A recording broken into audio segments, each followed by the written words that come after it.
couple who found an illegal migrant hiding on the back of their motorhome after a 6-hour journey back from France have been issued a £1,500 fine by the Home Office for failing to check no clandestine entrant was concealed. Adrian and Joanne Fenton called the police when they got home in Essex after finding the man zipped inside the cover of their bike rack, which is attached to the back of their motorhome.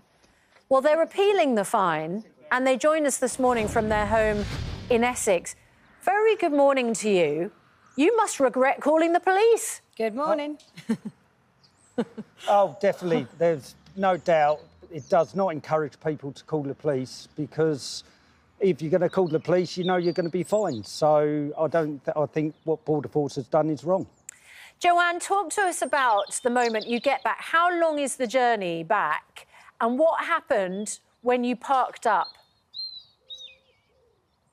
Well, so basically, from where we'd left Calais, we'd actually been to the Carrefour, and from there to come home, I should imagine that was about 5-6 hours. Mm-hmm. And with that, as soon as we pulled up on the drive, my husband always goes to the back. He does the outside, I do the inside. And then all of a sudden, while I'm unpacking the inside, he goes, "Joe, there's someone on the back." And I sort of what do you mean there's someone on the back? He said, "There's a migrant on the back. Phone the police." So I've sort of jumped out of the cab and phoned the police, and that was it. So, yeah, 5-6 hours he must have been on there for. Yeah, it was just a complete shock. And Adrian, just describe how he'd managed to hang on, because that is a long journey. Had the cover kept him supported, or was he wrapped around your bikes? Oh, the cover definitely never kept him supported. I mean, the cover is a canvas cover. He had 2 feet on here, but the 2 bikes were here, and he was literally contorted around the bikes. So he was wrapped around the bikes, and from the outside with the canvas cover, you couldn't even see that he was under there. So how he got under there and how he fitted, I really don't know even to this day, because he actually physically had to be helped out and unclipped to get him out, because he couldn't just climb out.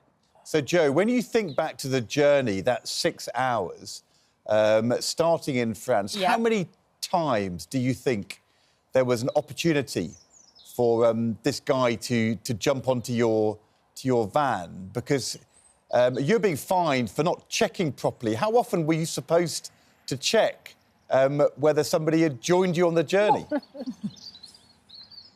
Well, you're not. It doesn't come in the manual. You've got to keep getting out of your motorhome every time you stop at a traffic light, or in traffic build-up or roundabouts while you're waiting.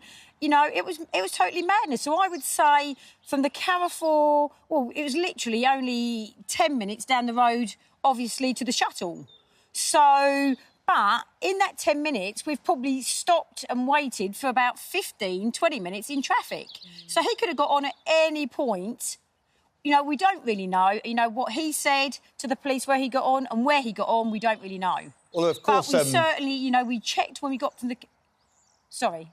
But, of course, the Border Force is supposed to be doing checks going into and out of the tunnel. Did they stop you? Did they do any search of the van? Was there any point where there were infrared cameras seeing if there were people on board? So we went through 2 passport controls, and after the second one, we had a walk round with a uniformed member of staff. I couldn't tell you who they were, but they looked like security guards. And they walked around the vehicle, asked me to get out the vehicle, which I did do, and asked me to actually open one of the lockers on the side just to confirm that the gas had been turned off. But they actually walked around the vehicle with myself before we went onto the shuttle. Wow, OK, so they checked for other things, but not for people jumping into your bike rack. Just talk to us about this young man, because you had concerns about him as well, obviously. What did you do once you found him? Well, absolutely, to find, a grown man on the back of your bike rack and it's dark, it's cold, we're tired, and we didn't, we wasn't expecting that. And you do have empathy there, you do have sympathy for him. I did offer him a bottle of water. I literally, put my hand under, and I just said, would you like a drink? Put my hand under the bike rack, and he did say yes. So he spoke a little English, and that was it. So I gave him water, but we wasn't going to let him off because we didn't know whether he was armed, whether he was dangerous, how big he was, how old he was. We knew nothing. So, but he certainly had a drink. And then when the police came and took him off, I then offered him some fruit, because as I was emptying the motorhome, and I said, would you like some food? And I happened to have fruit, and he had some fruit. So I made sure he was OK. Yeah, of course. I mean, you're only human and he's only human, whatever is going on. But you would be concerned, though, wouldn't you, Adrian? I mean, let me just let you know what some people have been contacting us about. So Jim on X, I have driven through France and it's shocking. As soon as you're on the road to the ferry, migrants are on every roundabout and at every corner. Jim said, I stayed back and had no plans on stopping at lights, or even if they jumped in front of me, it was very scary. I made the point that, you're being blamed for not checking your vehicle. I'm not sure that if I was driving on my own, I would want to stop and check the vehicle. So, did you feel safe checking the vehicle? Would you want Joanne to have checked the vehicle if she was driving on her own? Definitely not. I mean, we checked our vehicle at the Carrefour before we left, and that was our last stop and destination, which was a couple of kilometres from the shuttle. And I'd done a walk round. Our vehicle's fully alarmed. It's got PIR sensors. It's got movement sensors. So if anyone climbed on at the Carrefour, the alarms would have gone off, and it would have let me know on my mobile phone.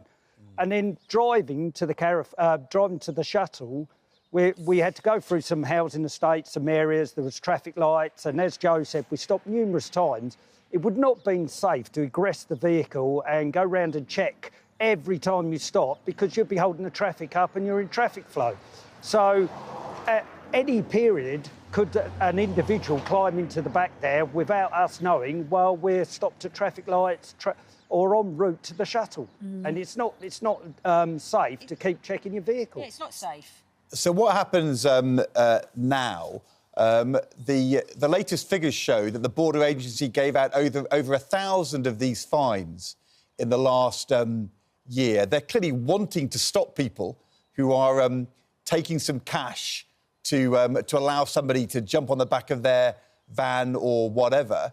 Clearly, they're not after you. That would be ridiculous. You're now appealing. Have you had any indication as to whether your appeal will be looked on kindly? So we haven't actually appealed at the moment. We've done what's called a objection to liability, which you do first of all. I sent that off Saturday, and the Home Office has sent me a response saying they are looking at it, and we will get a response by the 2nd of May. But as a tourist and someone who's the first time we've gone abroad in their motorhome, this was our first trip to France, I've never even heard of the regulation that we've been done for. As a driver and understanding the highway code, I know I have to do 30 miles an hour at a 30 mile an hour limit. But I don't understand the carrier's licence because I've never seen this regulation before. But also, I think we were not negligent. We did comply with it. We did do what was asked. We did check our vehicle. It is alarmed. We've done everything that you would reasonably be expected to do. So I think it's unjust and we shouldn't be fined. And Joanne, are you going to go again? Oh, absolutely. We've learned a valuable lesson, obviously. And I have turned around and I have said to my husband, we're not going to put a bike cover over. That can stay off. So, it'll be, anyone can be seen then. And obviously we will check, but it is scary. And to get out when there's so many men about, you're not going to, for me to jump out and look underneath and look around, you can't look on the roof. You can't get to the roof. You've got no ladder for the roof. So it's not feasibly possible. But we'll definitely go back. We definitely will go back, but we will be much more vigilant. But without the cover, the bike cover.